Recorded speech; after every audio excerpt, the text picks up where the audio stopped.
네, 안녕하십니까. 반갑습니다. 개인의 시대가 온다. 저자 서준열입니다. 앞에 화면에 지갑 보이시나요? 제 지갑입니다. 일반 지갑보다 조금 크기가 큽니다. 지갑이 많다 보니까 이 지갑이 제 명함을 다 넣을 수 있는 지갑이어야 되잖아요.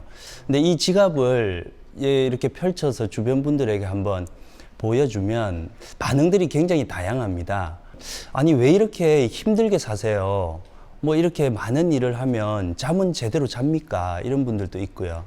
혹시 사기꾼 아니세요? 이렇게 물어보시는 분도 있어요. 어떤 분은 저를 손을 꼭 잡으시면서 자기가 직업을 좀 알아봐 주겠다 이런 분들이 있습니다. 저는 이미 직업이 10개가 있는데도 말이죠. 제가 곰곰이 생각을 해봤더니 저희가 기본적으로 직장이라는 어떤 워크플레이스에 출퇴근하는 거에 좀 익숙하고 개인의 어떤 1인 기업에 대해서는 아직은 좀 어색함이 있는 것 같습니다. 오늘 직장인뿐만 아니라 많은 개인 사업을 하시고 그다음에 법인을 운영하시는 분들 그리고 뭔가 새롭게 준비하시는 분들도 한번 저하고 같이 이 성장하고 행복에 대해서 좀 고민할 수 있는 그런 시간이 되었으면 합니다. 저는 소위 말하는 대기업에 입사를 해서 12년 동안 직장 생활을 했습니다. 그래서 저는 흔히 일잘러라고 일을 이렇게 많이 챙겨서 하는 편이었는데요. 처음에 딱 입사를 하자마자 저는 10년 내로 유통 전문가가 되겠다라는 꿈을 가지고 인사 담당자님에게 물어봤어요. 가장 빨리 유통 현장을 알 수 있는 방법이 어떤 직무이고 어떤 사업 분야 물어봤더니 슈퍼마켓 사업부를 가면 조금 힘들지만 빨리 일을 배울 수 있다고 하더라고요. 그래서 현장에 가서 봤더니 이제 많은 어떤 노동도 있고 그게 좀 힘든 점도 있었습니다. 열무 얼갈이도 팔아봤고요. 뭐 오이도 떨이 해봤고 생선 대가리도 잘라보면서 굉장히 많은 경험을 했습니다. 근데 주말에 매출이 계속 떨어지더라고요. 그래서 제가 100원 경매라고 해서 여기 지금 사진에 보시면 제가 가발을 쓰고 있지 않습니까? 고객들이 매번 똑같은 시간에 좀 방문할 수 있도록 매주 토요일 5시에 100원 경매를 했습니다. 뭐 쌀을 100원부터 경매하겠다. 그러다 보니까 굉장히 고객 수가 많이 집객이 되었는데요. 그렇게 저는 정말 치열하고 열정적으로 회사 생활을 했습니다. 그래서 저는 최연소 과장이라는 타이틀을 달 정도로 주변에서는 절대 회사를 그만두지 않을 것 같은 직원 이렇게 불려졌습니다. 근데 제가 했던 업무가 있었는데요. 역량이 떨어지거나 성과가 좀 나지 않는 직원에게 제가 교육을 하거나 필요에 따라서는 회사가 주는 경고장을 이렇게 전달하는 그런 일을 했습니다. 일이 끝나고 나면 굉장히 많은 고민에 휩싸였어요. 내가 하는 일이 누군가의 사표를 받는 일이 될 수도 있겠구나라는 생각이 굉장히 많이 들었습니다. 그러던 중에 제가 퇴직을 하는 데 있어서 고민의 시작 지점을 준 사건이 있었습니다. 저하고 정말 친했던 선배였는데요. 근데 이 형이 이제 회사로부터 사직을 공고받은 거죠. 처음에 형님이 소주를 한 병 정도 먹을 때까지는 자기 뭐 나가서 열심히 할 수 있고 뭐 오히려 잘 됐어 이런 식으로 굉장히 기세등등하게 이야기를 하더라고요. 근데 좀 시간이 지나고 제가 화장실을 갔다 오니까 형이 눈물을 이렇게 뚝뚝 흘리면서 진솔한 이야기를 했습니다. 이야기를 들어봤더니 두 가지의 감정이 든다고 하더라고요. 먼저 좀 억울하다. 내가 20년이라는 긴 시간 동안 가족들하고 함께할 시간을 어떻게 보면 회사로 대체했는데 지금 가장 후회스러운 건 내 딸이 커나가는 그 이뻤던 성장 과정을 함께하지 못했던 거. 그게 굉장히 후회스럽고 다시 돌아간다면 뭐 같이 많이 하고 싶다라는 이야기를 했습니다. 그다음 두 번째는 굉장히 두렵다라는 이야기를 하더라고요. 그래서 제가 그 모습을 보면서 준비가 되지 않는 상태에서의 퇴직은 굉장히 고통스럽고 때로는 박탈감과 회의감이 들 수도 있겠다라는 생각을 했었습니다. 그리고 저는 행동의 변화를 좀 만들어 갔죠. 준비를 해야 되겠다. 퇴직을 떠나서 내가 스스로 당당해져야 되겠다는 생각을 했습니다. 그래서 야간 대학원을 수강을 해가지고 다녔고요. 그 다음에 주 중에는 주 5일 근무를 하고 나머지 이틀을 제가 주 2일 근무제라고 해서 각종 강연을 계속 들으면서 또 자기 개발을 했습니다. 그리고 제가 마지막에 결정적으로 통계청에서 자료를 보고 굉장히 고민이 깊어졌는데요. 여기 보시면은 소비가 노동소득을 이렇게 초월하는 구간이 있습니다. 그게 나이가 한 59세인데요. 이 59세가 되면 생애 주기에서 적자로 전환이 된다고 합니다. 저는 이제 고민을 한 거죠. 내가 퇴직을 할 나이가 한 몇 살 정도 될까 봤더니 주변에 다 보면 50대더라고요. 주변의 선배님들하고 동료들에게 혹시 퇴직 후에 어떻게 준비를 하고 있냐라고 물어보면요. 다들 이런 반응이 나왔어요. 일단 지금은 자기는 아닐 것 같다라는 이야기가 많이 나왔고요. 그 다음에 우리 회사는 아닐 거다. 그 다음에 나는 아닐 거다. 이런 이야기들을 많이 했고요. 퇴사라는 말은 직장인들에게 굉장히 어떻게 보면 불편한 이야기가 되더라고요. 왜냐하면 회사가 가지고 있는 가장 강력한 무기가 있습니다. 여러분들 무엇일까요? 그건 바로 월급이라는 강력한 무기가 있지 않습니까? 안정적으로 정해진 시일에 계속 들어오게 되는 그 월급 때문에 굉장히 많은 분들이 고민을 하고 있었습니다. 이 방송을 보시는 분들도 한번 같이 고민을 해보셨으면 하는데요. 우리가 직장이라는 무대가 있고 인생이라는 무대가 있습니다. 근데 직장이라는 무대는 우리가 무엇이 될 것인가를 굉장히 고민을 많이 합니다. 예를 들면 내가 팀에 가서 어떤 일을 하고 내가 어떤 팀장을 만나고 어떤 시기에 진급을 하는지에 대해서 고민을 많이 하죠. 근데 인생이란 무대에서 내가 어떻게 살 것인가, 이 문제에 대해서는 당면한 과제가 아니어서 그런지 몰라도 좀 고민이 덜한 것 같긴 합니다. 근데 중요한 건요, 앞서 말씀드린 직장에서의 고민은 10년에서 길어서 20년 정도의 고민이라는 거죠. 지금은 100세 시대지 않습니까? 100세 시대에서 앞으로의 인생에 대한 고민은 50년에서 길게는 60년이라는 겁니다. 그때 저는 무릎을 치면서 용기 있게 내가 한번 행동으로 변화시켜 보자라고 하고 퇴사를 결정을 했습니다. 근데 여러분들 아셔야 되는 게 퇴사라는 건 무턱대고 감정적이거나 충동적으로 해서는 절대 안 됩니다. 굉장히 그거는 위험한 행위고요. 그래서 저 같은 경우는 어떻게 했냐면 처음에 월급 포트폴리오를 만들게 되더라고요. 퇴사를 하기 1년 전부터 퇴사하고 난 이후에 6개월치 월급을 제가 미리 만들어 놓은 겁니다. 1개월에는 얼마를 주고 2개월에는 얼마를 주고 이렇게 만든 겁니다. 미래의 나를 위해서 내가 스폰을 한 거죠.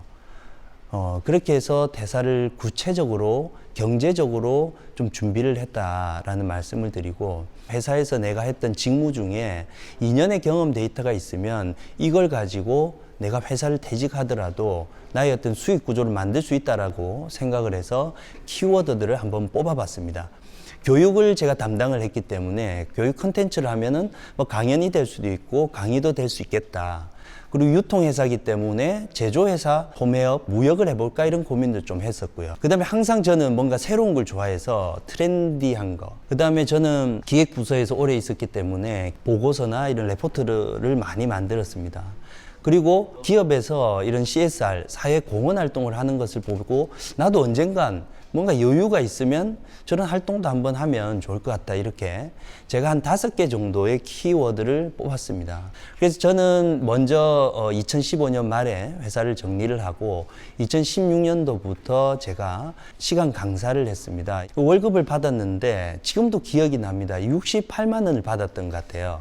와이프가 이제 그 월급 명세서를 가지고 있는데 저한테 이런 이야기 하더라고요. 당신이 썼던 교통비하고 식대를 다 합쳐보니까 이 월급을 초월하네? 그때 썼던 비용이 한 72만 원 됐던 것 같아요. 내가 뭔가 확장을 계속 해 나가지 않으면 굉장히 어려운 구간에 가겠다라는 생각을 했고요. 그래서 그 이듬해에 앞서 경력을 바탕으로 해서 2017년도에는 동아방송예술대에서 강연을 할 수 있었고, 2018년도에는 지난 2년의 경력을 가지고 겸임 교수로 위촉이 되었습니다. 그리고 이후에는 제가 할 수 있는 어떤 학생들을 위한 프로그램을 다양하게 준비를 해서 선보였죠. 그랬더니 학과장님이 굉장히 기특해 하시더라고요.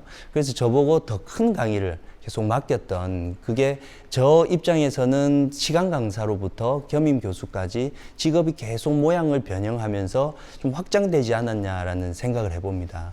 제가 강연을 하고 나면 그 강연 자료들을 저는 다음 강연에는 쓰지를 않습니다. 그래서 그 강연 자료가 너무 아깝다라는 생각이 들어서 제가 그 강연 자료를 가지고 콘텐츠를 만드는 거죠. IT 프리랜서로서 수익 구조화 시키는 일도 했었고요. 우리평생교육원이라는 온라인 강의의 교수로서 재직을 또 지금까지 하고 있습니다. 그리고 아까 말씀드렸듯이 특강을 하고 있고요. 제 직업이 처음에 어땠는데 지금 어떤 형태로 이동을 하고 있는지에 대해서 그때그때마다 제가 판단을 하는데요. 좀 알기 쉽게 저는 이렇게 정리를 합니다. 크게는 XY축을 수익성하고 성장성 두 개로 보고 있습니다. 그래서 이런 많은 교육적인 전문가로서의 활동을 하고 있습니다. 그리고 제가 이제 대기업의 유통 회사 출신이기 때문에 유통회사의 맥락을 계속 이어가야 되겠다라고 생각해서 제일 먼저 한 것은 제가 벤더 회사를 했습니다. 벤더 회사라는 것은 제조업에서 만든 상품들을 제가 제휴를 통하거나 아니면 프로모션을 통해 가지고 고객들에게 판매를 하는 그런 밴드 회사인데요. 저는 뭐 마스크팩부터 큐브, 오징어, 견과류 이런 것들 취급을 했었고, 그러다가 팬데믹이라는 올해 초에 코로나가 오게 되었죠. 그때 제가 먼저 행동했던 것들은 상품에 대해서 이해하고 있는 그 기반을 해서 생산자를 바로 만났습니다. 그래서 생산자들과 함께 온라인 플랫폼을 만들어서 고객이 직접 비대면으로 구매할 수 있는 그런 비즈니스 구조를 만든 겁니다. 이건 역시 저의 작은 벤더 회사로부터 확장된 거라고 저는 보고 있습니다. 그리고 제가 아까 말씀드렸던 트렌드 와칭을 계속적으로 저는 하는 것을 학습으로 생각하고 많이 보고 있었는데, 그때 당시에 에어비앤비라든지 우버라든지 이런 공유 경제와 관련된 이야기들을 많이 하더라고요. 근데 이거 관련된 어떤 학회나 공부를 하는 스터디 그룹들이 없었습니다. 그래서 제가 한번 만들어 보자라고 해서 작은 학회를 만들었습니다. 그때 뭐 몇 분의 강사분들, 교수님들하고 계속 스터디를 하다가 사람들을 모으고 그걸 법인으로 한번 전환해 보자 해서 한국공유경제진흥원이라는 사단 법인을 만든 것입니다. 그게 기획재정부의 1호 공유경제법인으로 저희가 승인을 받고, 그 이후에 저희 행보가 굉장히 재미있는데요. 최근에는 부산에 있는 공유 킥보드와 같이 콜라보로 관광지였던 이동 수단을 저희가 많이 개선을 하는 역할을 했고요. 그 다음에 최근 역삼동에 있는 강남 1인 커뮤니티 센터라는 1인 가구들을 위한 센터를 강남구청으로부터 위탁을 받아서 사업을 하고 있습니다. 이게 저도 하나의 직장을 나와서 제가 직업으로서의 확장성을 가진 사례라고 보는데요. 이렇게 여러분들이 지금 현 시점에서 과연 나는 직장을 그만두고 어떤 직업의 확장성을 가질 수 있을지에 대해서 한번 고민을 하는 계기가 되었으면 합니다. 비록 제 사례이긴 합니다만 여러분들에게도 권유를 드리고 싶어서 말씀을 드렸고요.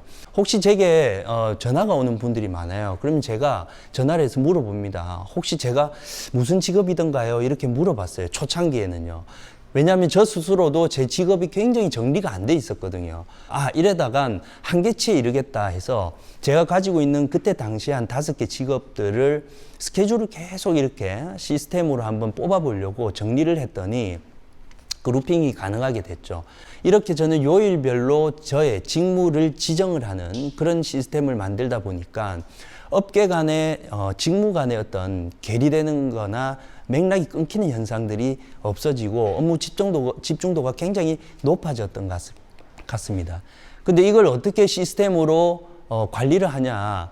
아시다시피 요즘은 IT가 굉장히 발달되어 있기 때문에 IT에다가 이런 스케줄을 다 넣고 이제 제가 관리를 해왔던 거죠. 핸드폰은 나의 디지털 비서다라고 생각하고 저장을 합니다. 이분하고 과거에 어떤 대화를 나눴다라는 내용이 이름 앞에 뜨게 나옵니다. 그래서 저는 전화를 받을 때부터 이미 비즈니스를 시작하는 거죠. 서로 안부를 묻고 하는 것도 중요하지만 굉장히 속도 있게 하기에는 이런 방법을 좀 추천을 해드리고요. 그 다음에 밴드라든지 이런 크라우드에다가 레포터들을 옮겨놓고 이걸 통해서 맥락을 계속 찾아가는 직업 간의 어떤 경계를 구분 짓는 이런 일을 했었고요.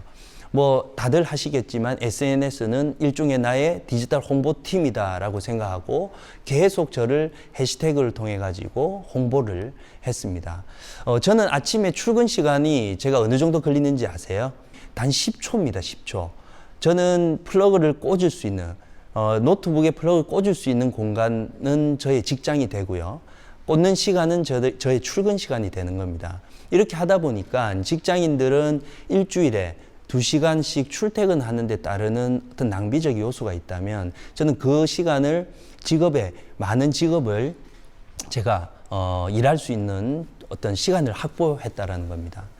그리고 제가 항상 고민했던, 아까 말씀드렸지만 항상 사회공헌활동, CSR에 대해서 관심을 가졌는데 저는 나오기 전에 나도 가치로운 일을 하자라고 생각을 하고 당시에 제가 SNS를 보다가 정말 진정성 있게 꾸준히 일을 하시는, 좋은 일을 하시는 분을 보고 이분에게 한번 뵙고 싶다라고 해서 그때 커피를 한 잔 했습니다. 그래서 지금까지 저는 그 일을 하고 있는데요. 그게 바로 사람예술학교라는 미얀마 학교 짓기 프로젝트입니다. 교사를 양성하는 사범대학을 만드는 프로젝트인데요. 제가 미얀마를 직접 갔다 오고 함께 이사장님과 이야기를 하다 보니까 조금 더 많은 분들이 함께 일을 하면 좋겠다 해서 사단법인을 만들고 지금은 미얀마의 허가를 받은 상태입니다. 이렇게 의미 있는 일을 계속 해 나가다 보니까 수익적인 측면이 찾아오더라고요. 이것도 저는 직업이 확장된 거라고 보는데 지금 미얀마에서 굉장히 좋은 커피를 생산하고 있습니다. 그 생산된 제품을 우리나라에서 클라우드 펀딩을 통해서 고객들에게 이렇게 주문을 받아서 굉장히 성공적으로 지금 판매를 하고 있습니다. 그래서 저는 제가 가진 어떤 좋은 기운들을 제 딸에게도 전달을 하고 그 딸 친구들에게도 이렇게 전파를 하는 그런 선한 영향력을 좀 행사를 하고 있습니다. 그래서 저는 지금도 매일 아침 딸아이가 사진을 찍으면서 아까 그 선배가 후회했던 가족과 함께 대체하고자 했던 그 후회스러운 일들을 하지 않으려고 노력을 하고 있고요. 저는 그 직장이라는 게 안전한 레일 위를 달리는 기차라고 비유를 하는데요. 이 기차에서 내린다라고 생각하면 뭔가 튕겨져 나오고 도태된다라고 생각을 많이 하십니다. 근데 제가 한번 기차에서 내려서 지금 5년 동안 생활을 해보니까 꼭 기차만이 아니고 택시를 탈 수도 있고 버스를 탈 수 있고 아니면 서서히 걸어갈 수도 있고 방향도 바꿀 수 있다는 거죠. 그래서 직장에 가지지 못했던 많은 부분을 볼 수 있다는 겁니다. 저는 직장에서 퇴사를 번지점프에 많이 비유를 하는데요. 준비된 자는 날개를 펴고 날 수가 있습니다. 근데 준비되지 않는 상태에서는 굉장히 고통스럽고 두려움이 앞서겠죠. 그래서 준비된 퇴사를 하시는 여러분들이 되시라는 의미에서 오늘 이 강연을 준비를 했습니다.